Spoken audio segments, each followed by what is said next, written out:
کبھی کبھی راتیں بہت لمبی لگتی ہیں، اتنی لمبی کہ جیسے ختم ہی نہیں ہو رہی۔ کبھی گھڑی کی ٹک ٹک دل کی دھڑکن سے اونچی سنائی دیتی ہے، کبھی خاموشی شور بن جاتی ہے۔ جب پوری دنیا سو رہی ہوتی ہے تو کچھ لوگ ایسے ہوتے ہیں جو جاگ رہے ہوتے ہیں، اداس، بے چین اور تھکے ہوئے۔ یہ ان لوگوں کی کہانی ہے جو راتوں کو نیند نہ آنے کی سزا کاٹ رہے ہیں،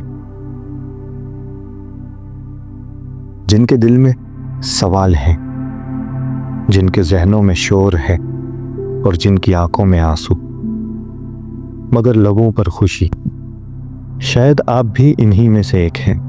آپ سو نہیں پا رہے، نہ جانے کیوں، کبھی بے وجہ، کبھی کسی گہرے دکھ کی وجہ سے، کبھی ماضی کا بوجھ اور کبھی مستقبل کا خوف، کبھی کوئی بات جو دل میں چبھ گئی ہو، کبھی کوئی رشتہ جو روح کو زخمی کر گیا ہو، اور پھر نیند جیسے روٹھ گئی ہو۔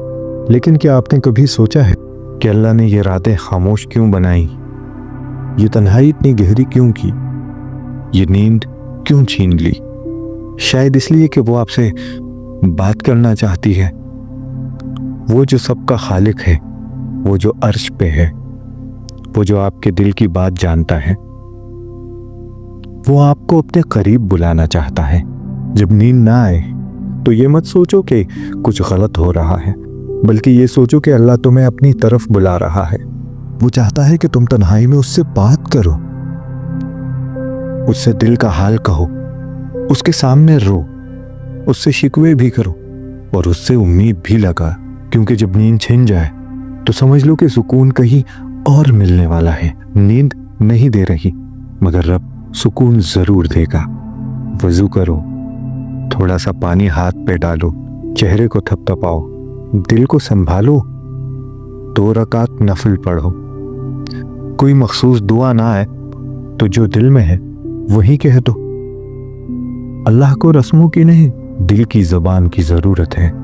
کہو، یا اللہ، نیند نہیں آ رہی، دل بے چین ہے، آنکھیں تھکی ہیں پر دماغ نہیں رک رہا، میری مدد کر، مجھے تھام لے۔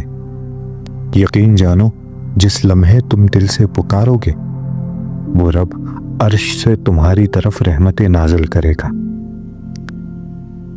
رات کی خاموشی اللہ سے بات کرنے کا بہترین وقت ہے۔